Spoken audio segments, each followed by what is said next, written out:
All right. So I am gonna try and make this go away. Just kidding. Apparently not.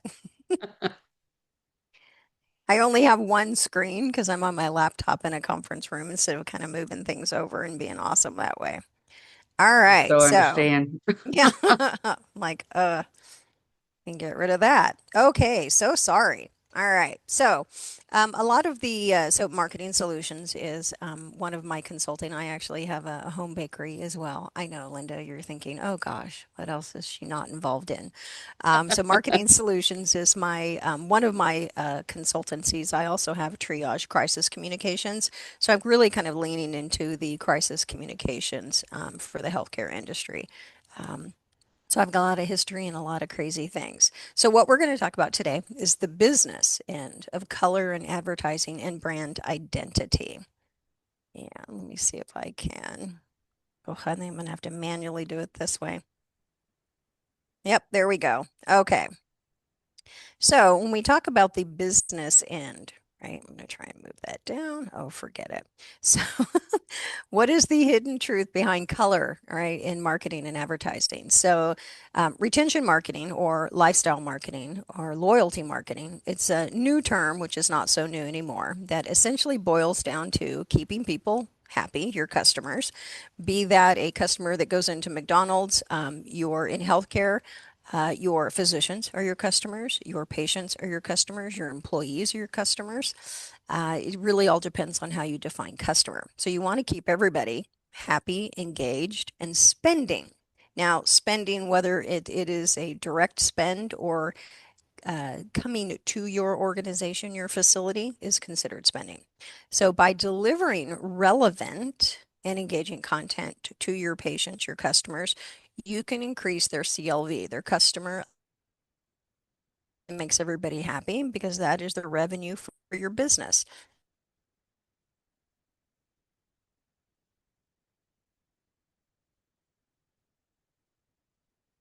So like I said, like it You, looks like all fun and games. It's not necessarily. There's all, is it back? your Oh, voice was you froze for a second. uh, yeah, this is, it's got a crazy internet connection in here, and I don't know why, because it's a conference room. Okay, so why color matters in advertising? So color matters because it significantly impacts the perception, right? Your brand recognition and your purchasing decisions. Now we're cycling that back to the money, which influences up to 90% of your initial product impression. I know some companies that pipe in smell of warm chocolate chip cookies. So you have the aesthetics, the colors in the business, right? Those are all tied to you feeling comfortable as a customer and then you coming back. You're going to have a positive um, emotion towards that business. So, what you're trying to do in business is you're going to leverage the emotional and psychological associations that your consumers, your customers have with the different colors to create successful campaigns. Okay. So when we talk about color and brand recognition, you have instant recognition. Colors are a powerful tool for creating instantly recognizable brands. You think about the Tiffany blue. That immediately is speaks luxury and unobtainability, really. Brand identity, using consistent and strategic colors helps establish a strong brand identity. And an 80% increase, right? Studies show that color can increase a brand recognition by up to 80%. Okay, so the color psychology and consumer behavior. You have an emotional impact, color association, targeted messaging, and purchase decisions. So, color is a powerful tool. It can significantly impact consumer perception and behavior. Understand your color psychology by understanding how colors affect people. Advertisers, that's you, can create more effective campaigns. And consistency is key. Using consistent colors across all marketing materials helps build a strong brand identity. And then we'll talk about the color wheel a little bit further in the presentation and your complementary colors. And then every color, if none of you are involved in design on the side, colors actually have their own social security numbers. Basically, that's how I describe it. That's your PMS, right? That's your color, your ink mixture. So they all have their own special number to hit the mark with the color every time. So Tiffany blue, no one can use Tiffany blue. That is registered. It is trademarked. That is their blue. And then consider your target audience. Choose colors that resonate with your target audience and align with your brand message. So, a lot of what you're going to do when you're deciding which colors to use is you're going to like, what emotion do you want to pull from your consumer or elicit from your consumer? And then what industry are you in? So, making color work for you, it's important to remember that color psychology will affect your marketing, period. Your audience will make judgments on how well your brand colors suit your business. So now we're looking at the industry type. They will react to a red or green or blue button more quickly. So now we're talking about your click-through rates. So the next time you're on a website, take a look at the color choice that they've used for buttons. Hopefully it's not that screaming red. Maybe it'll be something more like a brick red. So they'll react to these button colors. This will happen whether you're paying attention to the psychology of color during your branding or marketing design. But better to use it to your advantage. A quick recap of the tactics that you can use to make color psychology work. Learn color psychology essentials. Start with emotion first. Get inspired by other brands. Do not copy, but get inspired by other brands. I hate copycats. Um, Create a brand color palette, and those will all be complementary, and those will be on your color wheel, which we'll talk about a little bit later. Keep your cultural context in mind. I have a slide that shows the different colors in the different cultures. So using red, if you're going to do international marketing, red here means one thing. Red in other countries means a completely different thing and a completely opposite thing. In other countries, you'll find that it's complementary to what the Westerners feel and with their culture with the blue or the red or the whatever the color. Um, when in doubt, try to add some blue. Everybody loves blue, and then you're going to learn a little bit more about blue and why it's a standard. Stay consistent with your branding. Do not bounce all over the place with your different colors. Just because today you like blue and the next week yellow is cool, and then the week after that pink is awesome. Because Barbie pink in 2023, there was a Barbie pink and everybody was capitalizing on that. So stay consistent with your branding and then run color tests with your audience. I am a huge fan of A/B testing. I'm sorry. Ooh, I'm going to take a quick drink, quick sip of coffee. Okay, so what you're seeing here is probably really small. You can go down the rabbit hole on the internet, and you can look up the different cultural meanings, the different emotions tied to the different colors. I show this slide because I want students to understand that this is just the basics. These are like the primary colors of the color world. You can go into greater depths if you Google this and you kind of go down the bunny trail on the internet.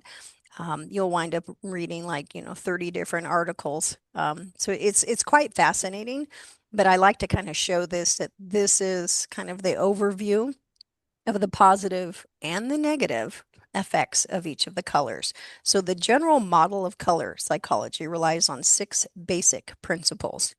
Color can carry a specific meaning. Color meaning is either based in learned meaning or a biologically innate meaning. The perception of color causes evaluation automatically by the person perceiving. The evaluation process forces color motivated behavior. Color usually exerts its influence automatically, and color meaning and effect has to do with context as well. Okay, so this table shows blue's dominance, aligning with its broad appeal and safe connotations, as well as the relatively rarity of purple. It doesn't mean everyone should change to blue, rather, although there's a lot of blue in healthcare. And then now I think moving forward, you're going to start to notice that. Rather, it underscores how color choices tend to cluster by industry convention, right? Tech and finances with blue, um, luxury is black, food with red and yellow. You're going to learn a little bit more as to why they've chosen those colors and what feelings and actions they're trying to elicit from you, the consumer. Um, and then how an uncommon choice, which we'll see some of those, can make a brand more memorable if it fits the brand's personality. So, case in point, like I talked about earlier, Tiffany and Company. So, your Tiffany blue, this is a turquoise blue. It's Pantone 1837, and it's synonymous with the jewelry's brand image of exclusivity and excellence that they have trademarked the color. Fun fact, when I was with hospitals, we had our foundation had a gala, a fundraising gala, and part of the dessert were these beautiful little cakes that were wrapped in Tiffany blue, but we could not wrap them in the exact Tiffany blue. So it was oh, I can't think of what they call that when they wrap that cake and it's smooth. So anyway, so they were wrapped, but the dough had to be dyed as close to Tiffany blue as we could get, but you could not do that. So we worked with um, the caterer and they got it as close as they possibly could, and they said, no, you cannot get a mixture 100% straight with the Tiffany. So Tiffany's Robin Egg Blue box evokes luxury and excitement in consumers before they even see the product. Now that is the power of owning a color. Okay, so we're going to take a trip down some of the basic colors on the color wheel. So you see a lot of logos here in blue. So, like I said, healthcare has a lot of blue. And why? Well, because blue is trust, loyalty, dependability, right? Security, serenity. All of those fit well with healthcare. And then you look at these logos here and you can say, oh, yes, I can understand why they've chosen blue because that is the feeling that they're trying to get you to feel, basically. You do have to be careful, though, with blue. While it has a lot of positive associations, used the wrong way, blue can also be emotionless, uncaring, definitely unappetizing, unfriendly, kind of cold. So be careful with your use of blue. It depends on the industry that you go into. Okay, so some great use of blue are the undertones of the blue shirt, the blue glasses, kind of the blue hue. I like to show this as a great example of the use of blue. You can even use blue filters. And it's the overall feeling, like if you were to just close your eyes, open your eyes, and then close your eyes again, the first color that you're going to remember is going to be blue. And so perfect, right? Blue Shield Blue Cross has chosen blue. It's that typical healthcare blue because they're trying to evoke that feeling of trust and security. And that happens a lot in healthcare. Okay, so with red, you notice a lot of the logos here, I'm sure you're very familiar with. So positive associations is power, passion, strength, and excitement. Be careful with red, though. It also means or can mean anger, danger, pain, aggression. So when you're in healthcare, one of the last colors you want to use outside your emergency room would be red. Quick fun fact, when I was with hospitals, part of the role that I had was recoloring the outside and the inside, kind of interior decorator without the skill for a lot of our newly acquired facilities. And our owner, bless his heart, wanted one of the walls. He loved red. His reasoning for wanting red and bright yellow and green and all of these fantastic colors that don't necessarily go together was he wanted people who were in the hospital to see the bright colors, to feel fantastic. No beige, no white. He wanted these bright colors so that people would be inspired to get better. And so I love that idea. I love that concept, but you do not ever want to put a solid fire engine red was the color he chose.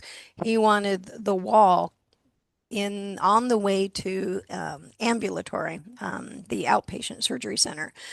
He wanted that wall painted red. Well, that also happens to be so you're headed to surgery and you see a giant wall of red, but it's also the same wall when you're in the emergency room and you come in from the emergency bay into the hospital, either with a family member, yourself, you're being admitted, and the first thing you see is a flaming red wall. That is not helpful. It evokes anger. It's frightening, right? It's alert. That's why we have red fire trucks and red stop signs. So I was able to convince him that we can do a red, like that little heart blip that you've seen. We can do that, but we're not painting the whole wall red. It was a pretty scary time. Thought we were going to have to do it. Very frightening, actually. Okay, so who does a great job using red? Coca-Cola, right? So Coca-Cola, if you remember the campaign, the Taste the Feeling campaign, they incorporated red into the beach towel, the outfits, and the nail polish used in this print ad to complement their red logo. The effect is friendly, eye-catching, and emphasizes the action of the models drinking their refreshing soft drink. The end result is that you want to buy, hopefully, a bottle of Coke. Okay, and yellow. We're going to take a little bit deeper dive into yellow in a second. So, positive associations with yellow, I'm sure you recognize a lot of these logos. So, yellow is fantastic. It's optimistic, right? There's warmth and creativity, extroversion, intellect, happiness. You do have to be careful with yellow, depending on your industry, is can equal fear, right? Caution, cowardice, frustration, anxiety. But who has done a good job with yellow? So, what's important about, especially the combination of orange and yellow, both of those are bright and optimistic. Red is used to increase your appetite, all right, create a sense of urgency, thereby getting McDonald's customers order in a hurry and they leave faster. So the combination of red and yellow together are great for children, but the colors are used together can be agitating for the parents. And this further helps facilitate faster customer turnover. So you'll think red and yellow, you've got Denny's, you've got McDonald's, and there's quite a, I think even Red Robin has to some degree. You'll see a lot of this color combination because the whole point is to make you hungry and to get you out. It's faster turnover. And then, of course, the mascot works well for children. So orange and yellow, so it is increases cheerfulness and optimism. Didn't know that yellow makes babies cry. Not sure how they did that testing, but I do find that fantastic, very fascinating. Used to draw in impulsive buyers and window shoppers. It does stimulate logic, stimulates the logic center of the brain, and if used too frequently, can create a sense of anxiety. Now that I know about it, it's really difficult for me to see things like everybody else. I'm like, aha, I know what y'all are trying to do. Okay, so orange color psychology, right? The positive associations. It's courage, it's warmth, it's innovative, it's friendliness, energetic. Do be careful with orange.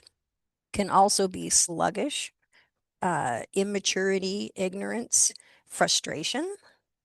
But who has done a good job with orange? My favorite ad. So this ad by Lego shows Lego Darth Vader grilling with Leia, sitting in the sun, hanging out nearby. It's a playful scene with the Star Wars figures, dropping them into a casual, fun atmosphere that most can identify with, making their own story. It's no wonder that the background is orange and open, inviting color that inspires creativity. And Lego is all about creativity. All right, green. I'm sure you recognize a lot of the logos here. So when I talk about the positive associations, look at some of these logos and then tell me that they did not choose correctly.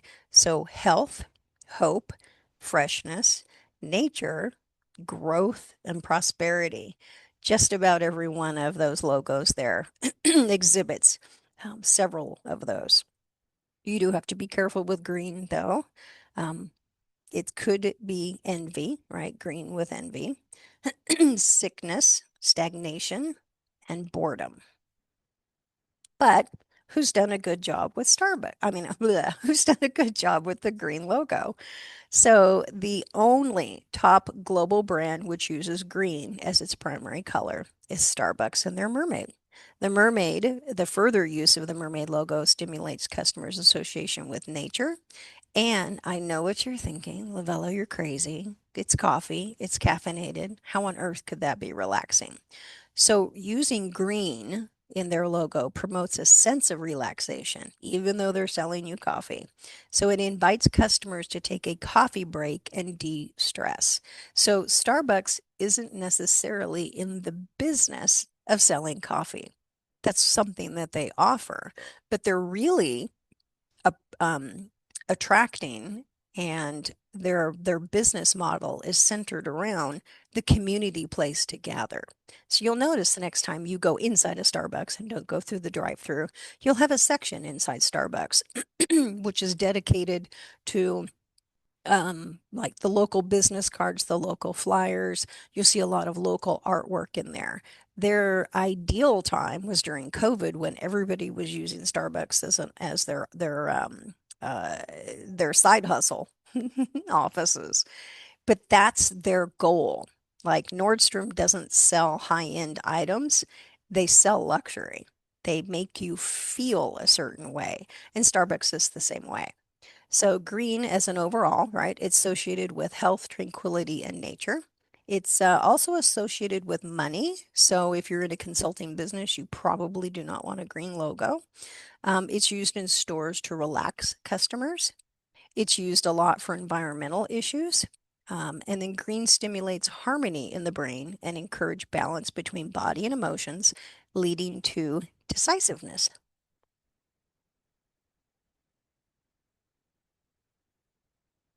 All right, purple. Um, Screams luxury. I know you're thinking Taco Bell is up there, but it does scream luxury. Some of the positive associations with purple is wisdom, as I said, luxury, wealth, sophistication, imaginative, and even spirituality.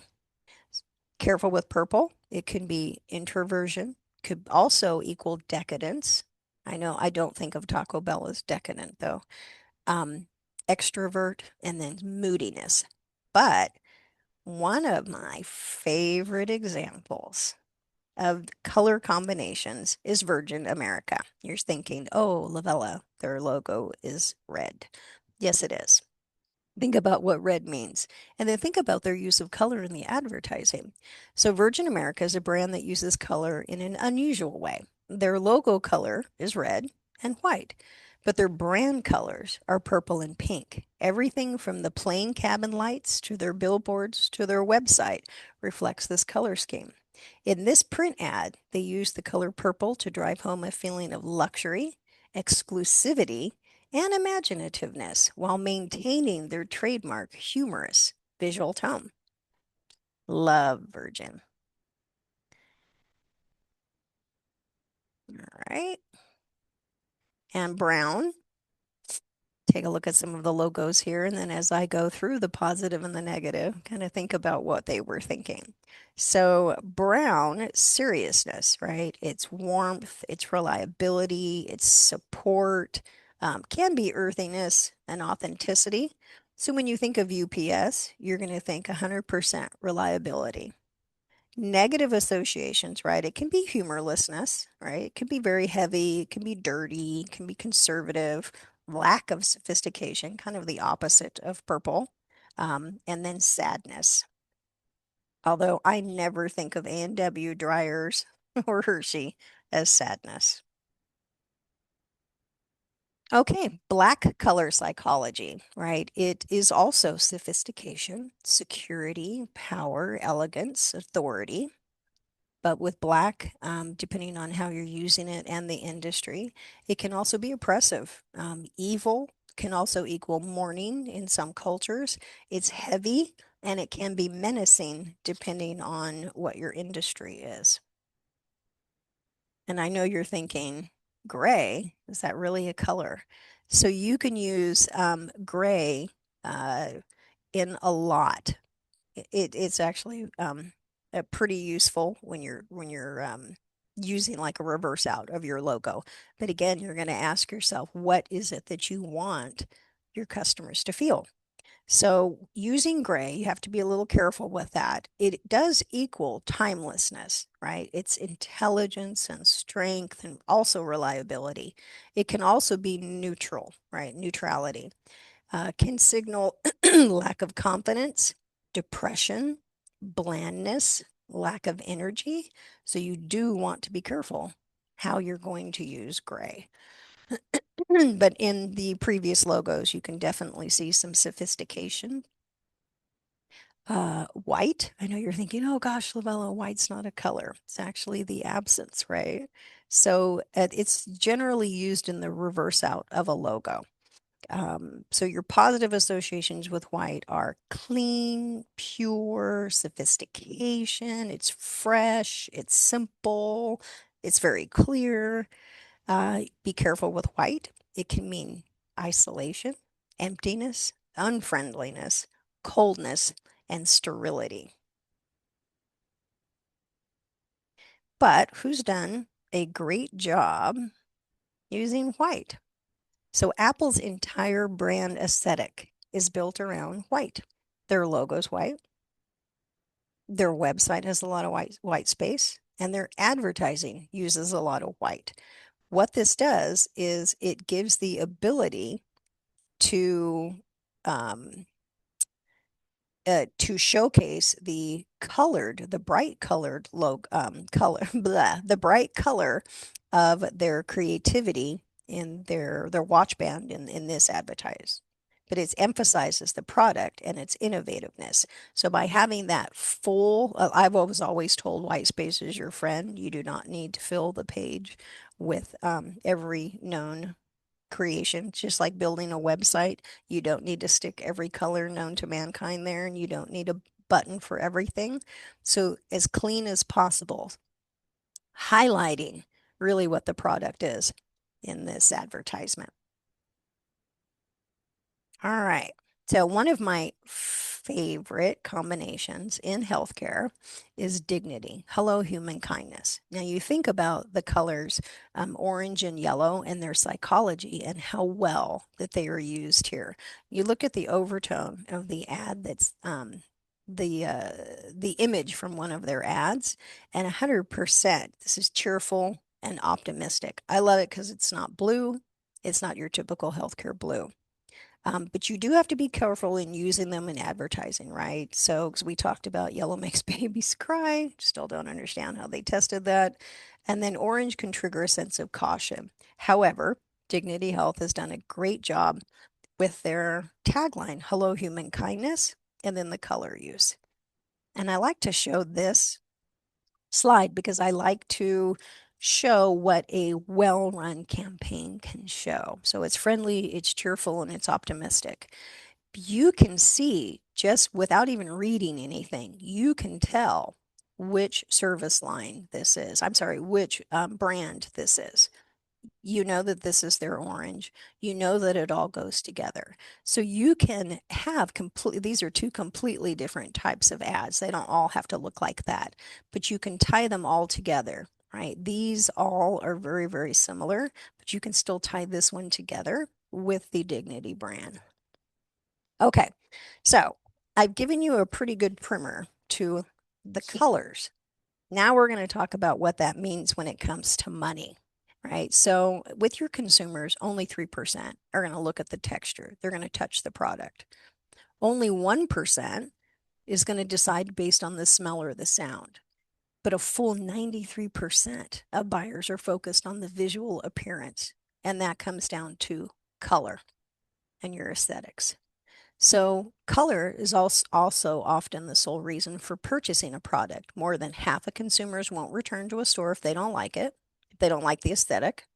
80% of the consumers believe color is responsible for brand recognition, and almost 85% of buyers claim color is the primary draw card. Now, I love, love, love, love to show this campaign slide because I want to it pulls all of the happy colors together. You don't have to just stick with blue or orange or red or yellow or green or purple.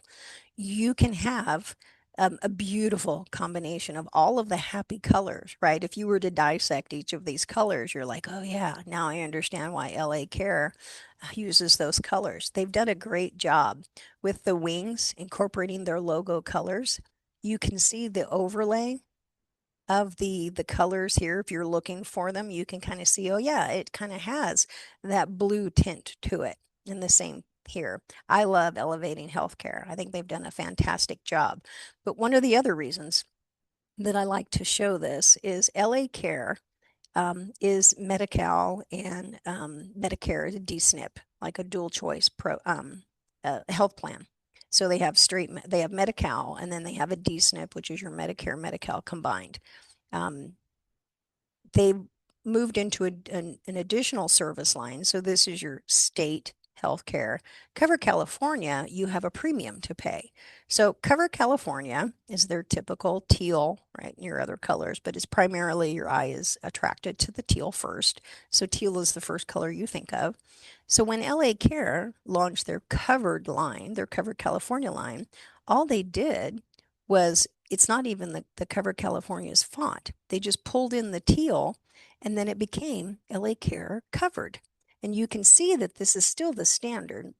Part of Cover California's rules are that your logos have to be the same size. So, of course, they've added that here, but you don't even need to see these two logos. You can see the teal here, and they've brought that together so nicely. I just think they've done a great job in pulling it all together, especially with colors that aren't necessarily that complementary, but they did a great job. So I like to highlight that because you don't just say, "Oh, blue is my color," and variations of that. You can go wild. I mean, these are some pretty bright colors, but they've done such a great job. I like to give them a shout out. All right. So we've talked about the different cultures. A lot of the color explanations that I've used in the presentation, we've kind of stuck with the Western culture, but I think it's nice to highlight, and again, there's a million of these on the internet. I like to highlight the differences. I kind of alluded a little bit earlier to, depending on whether you're looking at in a different culture that you're marketing to within the United States or a completely different international product in a completely different nation, you have to look at those colors. Like, what does that mean here? What does that mean there? And does that transfer? What I like to highlight on this is the Indian and Western cultures, the color cultures versus the Far Eastern with black, right? Intimidating, death, mourning, health, prosperity, and stability. And Middle Eastern and Western versus Indian and Far Eastern in red. Property, property, good fortune, and vitality versus danger, caution, evil. So it's very interesting. Very, very interesting. And again, you can really go down the rabbit hole on these. Okay, so when we get back into, so that was a lot of fun to talk about the colors, but when we bring that back into the business sense, right? Like, okay, so Lovella, you've shared all this information with us. Now what? What am I supposed to do with that? Thanks for letting me know that McDonald's and Denny's are not my friend. They're trying to get me in and out and sell me their product. So, how do you maximize your color in your campaigns, right? So, from the examples, a few principles emerge for leveraging color in advertising. Be bold within brand reason. Don't use colors that absolutely do not work for you. Simplicity and contrast. Some of the most effective color centric ads are simple, right? You can use a single striking color. You can use that confidently, and it beats a rainbow of competing colors. So you do have to work with a fantastic designer who knows what they're doing. You'd be surprised what you can accomplish with color. And then tell a story through your palette. Ensure your ad's color scheme matches the story or the feeling. If you're advertising high-end perfume, a palette of rich black and gold or deep jewel tones will tell the luxury story. If it's a spring sale, fresh pastels might convey renewal and friendliness. Your colors should be intentionally chosen like a soundtrack to your ad. And that is it. You are saved. All right, I am going to stop my share. Poof. That was that was really interesting. I I added a really couple new enjoyed. slides. You did, and I noticed them. And I she's was like, "Whoa, happy that's that new." had you been in Texas, I thought, Lord, I hope she doesn't put the University of Texas in there for orange. Oh, you know what? Yeah, maybe I can pull that for make a note. No, I'm an U Aggie of and we're T. maroon, and none of us like orange in Texas if we're Aggies. So, and I'd also like uh, to comment that green is in full bloom today with St. Patrick's Day. oh, even I knew it yesterday, but then I forgot this morning, but I'm wearing green, so who knew? It must have been subconscious. And my cup is Yeah, green. Ooh, I'm there you not getting go. pinched today. There you go. I saw this morning on the news that there's a bar in LA, some Irish bar that opened at 5:45, and people were in line to get in there drinking green beer at Well, 6 o'clock in the morning. So, one of the things that I wanted to pull, and I just did yesterday was crazy at work. I didn't have a chance to pull. It was in the early 2000s, and Heinz is when Shrek came out. mhm, Heinz ketchup changed the color of their product, and it I was, remember. yeah, green, but it was an ugly green. It was like Oh, it was Nickelodeon horrible. slime green. And I thought I would have fired that person, but they sold like 7 times their national average. I wonder if they just sold it as a collector's item. Why? Because it was awful to look at, and I wouldn't have eaten it. No, heck So, no. But I guess if you have kids, then yeah, yeah, I'm that's sorry. true. I had a Wow. kid and I didn't buy him the green stuff. Me either. Like if you leave it in your pantry long enough, it might turn green anyway. I don't Anyway, know. without any assistance, yeah. Yeah. Wow. Well, thank you so much. Do any of y'all have any questions about colors today? Anybody? I threw a lot at them. They're probably like, oh, They're a pretty solemn bunch, but usually they'll come up with something. Anybody got Alexis. any? There you go, Alexis. Oh, hello. So my question is, would the meaning of the colors ever change, or would they To just stay the same? They might evolve, but generally your basis does not change. You can be influenced. Colors can be influenced based on what the brand is kind of doing, but it's really innate. So none of these, so these are not popular feelings or emotions tied to the colors. This is actually, if you, again, you go down that bunny trail, it is, or the rabbit hole. That's what it's supposed to be, right? Rabbit hole. This is a reaction that your body has. So I could do a whole presentation on just your shapes. So the first shape your eye sees in anything is a circle. So we designed a lot of logos that had circles. So this is a biological reaction. It is all rooted in what your body does. Crazy, huh? Oh, okay, Anybody thank else? you. Good question, Alexis. This is a good Anybody question. else? Nobody's ever asked that Yeah, question. You get a gold star. yeah, absolutely. Anybody else? Besides yellow, is there any other specific color that is known to elicit a certain emotion, like very violently, or is it just the baby's crying? Oh, yeah. So I think it's so funny that they say yellow makes babies cry because, again, I don't know how you tested that. Um, there are when you take the deep dive on a lot of those colors, you've got a negative associated with every color. So yellow makes babies cry. I know that blue calms them down, kind of like when you take a baby out in the sunlight and they start sneezing. So it's your body, right? It's just your body that's reacting. When you take that deep dive, you can find a lot of scary things with the colors, and it's all based in your biology. So every color has a negative association for something. Red and black, definitely in healthcare. Red is crazy, crazy, not good. But it's bright, right? And it just all depends on what your owner wants to do. Aaron? Aaron.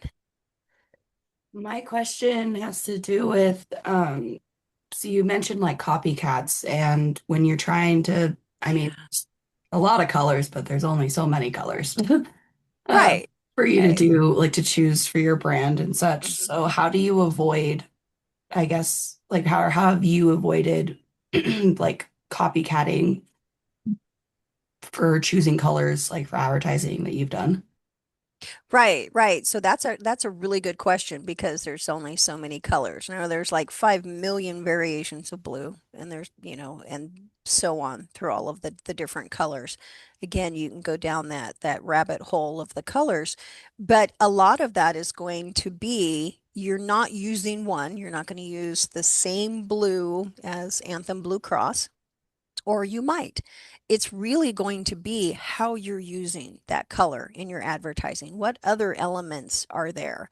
I pick on blue a lot. Blue is actually my favorite color, but I pick on blue a lot because it's such a give me, right? It's such an easy, like, oh, I want to be trustworthy. Blue, even my logo's in blue, but it's because I like blue, not because I was trying to elicit a particular feeling.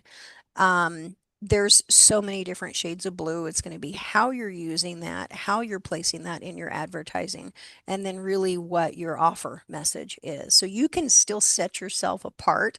You can, as you saw, there's a lot of green logos, and a lot of them are variations of green. Some of them are absolute, at least to the eye, the same Starbucks green. But how is Whole Foods doing that versus Starbucks? Two completely different industries, both have food, but two completely different niche markets. So you can still use the same colors, you can use different tones, and you can use different elements in your advertising. So you're going to pull all your advertising is going to come back to your brand and what your core message is, your mission, vision, values. So you can put those different elements in your advertising and stand out. Hopefully that wasn't too long-winded.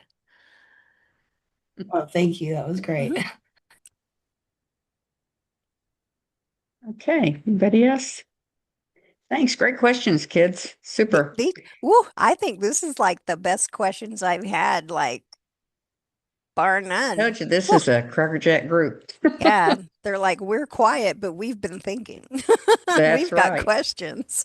That's right. Awesome sauce. So, well, thank you so much. And I know you have a busy day in front of you. Maybe you'll get a 10-minute lunch. I And brought my lunch. That's how bad it is.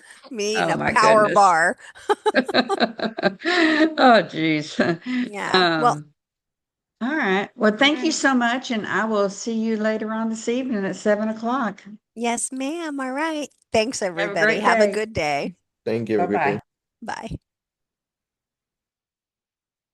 Okay. Now, I can't remember, so someone's going to have to remind me. Did we go over the whole form, the proposal form on Thursday? We finished it, right? Or no? Anybody Yeah, I think we remember? finished it. Okay, super.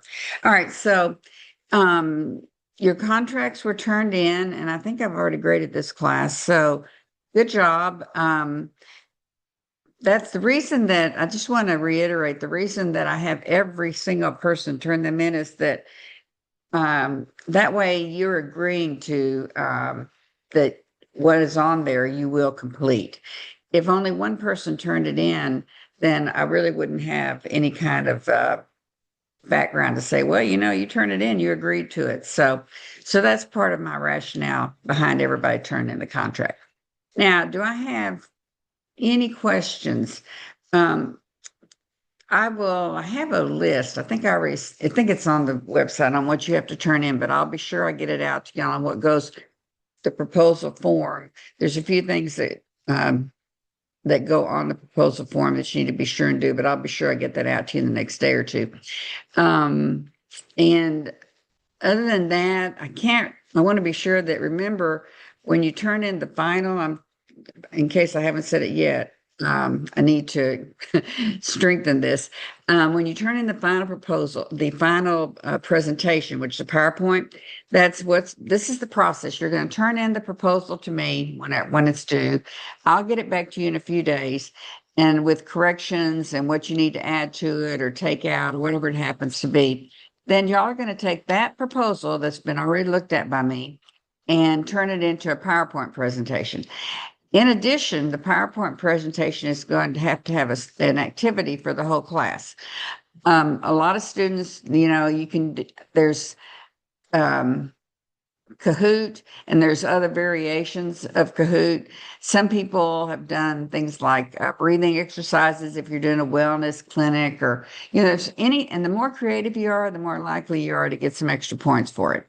So if you do choose to do Kahoot, though, no more than it's only 5 minutes that you have set aside for that. So no more than 5 to 6 questions for it.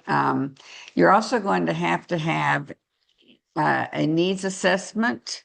And the needs assessment is what a survey that you would send out if you're actually opening a company to your target group to find out what it is they would want you to provide in order for them to come to your business instead of somebody else's. So it'd be things like hours, services that you provide, those kinds of things. And that should be no more than 10 questions, usually multiple choice. Or if you want to, typically multiple choice works best because if you were going to send it out, then you could easily put it in some sort of software and get your answers. So those two things are not part of the proposal that will need to be a part of the presentation. Okay, I'm going to, again, though, I have a list that I'll send out, but I just kind of wanted to say that in person. All right, it is now 5 till 9. So I'm going, just in case y'all need some catch me up, I'm going to send you into your groups. I'm not going to call you back to the main room. So once you have it settled on, you think you're ready to go and get moving on this proposal and everything's okay, then, you can go. We don't meet Thursday, but that does not mean that you should not meet as a group. Thursday in the morning is the one time that every single person should be available. So if y'all need to meet, no one should tell you I can't do it that day because those times are set up aside for this class. Okay, let me open up the rooms. Maybe, where are you? They keep changing this stuff around. Let me stop the recording. Okay.